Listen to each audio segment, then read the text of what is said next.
관행적으로 하는 거다라고 생각하고 아, 네, 그런 거예요 하면서 계약서 쓴단 말이에요. 이런 부분에서 돈이 월 차인만큼이나 셀 수도 있어요. 반갑습니다. 부동산 문제를 법으로 정리해드리는 이변 있는 부동산의 이승현 변호사입니다. 자, 오늘은 상가 계약을 할 때 중점적으로 좀 봐야 되는 부분 탐구해 보도록 하겠습니다. 저희 사무실도 상가를 빌려서 쓰는 겁니다. 제 건물 아니에요. 계약을 쓸 때 물론 제일 중요한 게 월세일 수는 있습니다. 보증금 얼마에 월세 얼마, 그 부분이 사실 중요하죠. 하지만 이제 그걸 넘어서서 법적으로 체크해야 되는 부분이 있다 그러면 제가 생각했을 때는 권리금, 또 월세 외에 관리비, 원상 복구에 관한 어떤 사항, 계약 종료, 언제 종료하느냐, 즉 갱신 요건과에 맞닿아 있는 그런 부분을 좀 잘 체크해 봐야 된다, 그렇게 보입니다.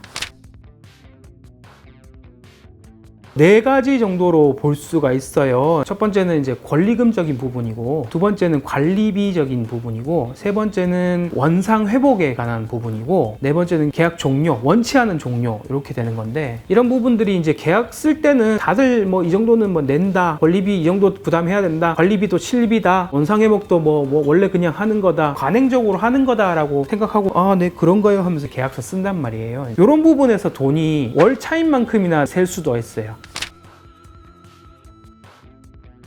당연합니다. 예, 권리금을 들어갈 때 당연히 전 세입자나 집 주인에게 줘야 되는 돈은 아니에요. 장사하고 있는 자리인데 이 자리를 이제 내가 가고 싶어서 그러면 그 전에 사람 비키라고 해야 될 거 아닙니까? 비켜주는 대가로 주는 거지, 그거 아니고 공실인 상가인데 내가 들어가면서 집 주인한테 당연히 권리금 줘야 되는 건 아닙니다. 당연한 건 없어요. 하지만 이제 문제는 뭐냐, 실무에서는 권리금은 당연히 있는 것처럼 이건 얼마지? 당연히 이건 줘야 되는 거지 라고 하면 아, 그런가 하고 준다는 게 문제죠. 자, 예컨대 이런 경우를 들어봅시다. 상가가 공실이에요. 공실이면 원칙적으로 집주인한테 줄 필요가 없어요. 근데 이전에 비어있는 이유가 뭐냐, 그전에도 임차인이 매출이 별로 없었다, 아니면 굉장히 상가가 노후에 있었다, 주변 상권이 엉망이다, 이런 사정이 있는데도 불구하고 상가는 당연히 권리금 있는 거야 그러면 전 그러면 안 할 건데요 라고 하면 임대인 표정이 달라지겠죠. 당연히 줘야 되는 건 아닙니다. 다시 말씀드리지만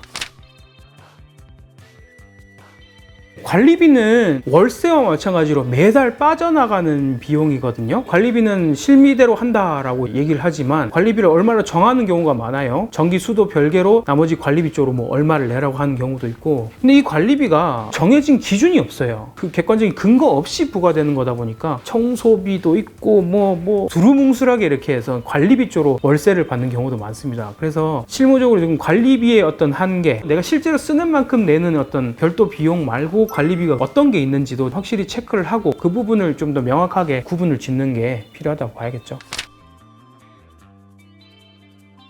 그런 경우가 있습니다. 계약서에서 임차인이 계약 종료 후 원상 복구할 때 준공 상태로 원상 회복한다, 이렇게 해놓으면 굉장히 위험합니다. 이 건물이 새로 지어졌을 때 맨살 그대로 그냥 내놓으란 얘기거든요. 임차인이 인테리어 한 거 그냥 다 뜯어라는 얘기하고 똑같아요. 그럼 그 철거비가 어마어마합니다. 나중에 특약 한번 잘못 쓰게 된다 그러면 이런 피해를 입을 수가 있다는 점 꼭 유념해야 될 것 같습니다.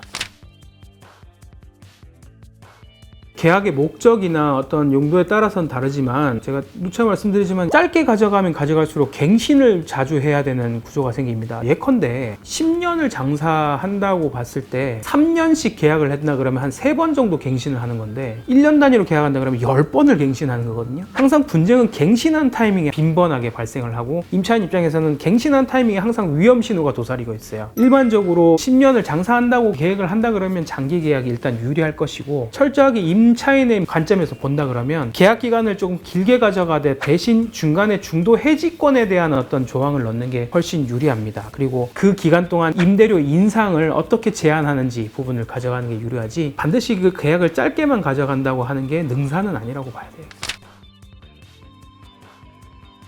법률적인 관점에서 말씀드린다면 네 가지를 꼽아볼게요. 근거 없는 관리금, 눈먼 관리비, 원상 회복에 관한 어떤 부분, 계약 종료에 대한 시기, 즉 그거는 갱신 요건의 제한이나 계약 기간과도 같이 이제 결부된 부분인데, 이런 부분들이 법에서 뻗어져 나오는 실질적인 경제적 손해를 보는 부분하고 맞닿아 있다 보니까 이 네 가지를 좀 유념해서 계약서 쓸 때 좀 더 챙겨야 될 것 같습니다.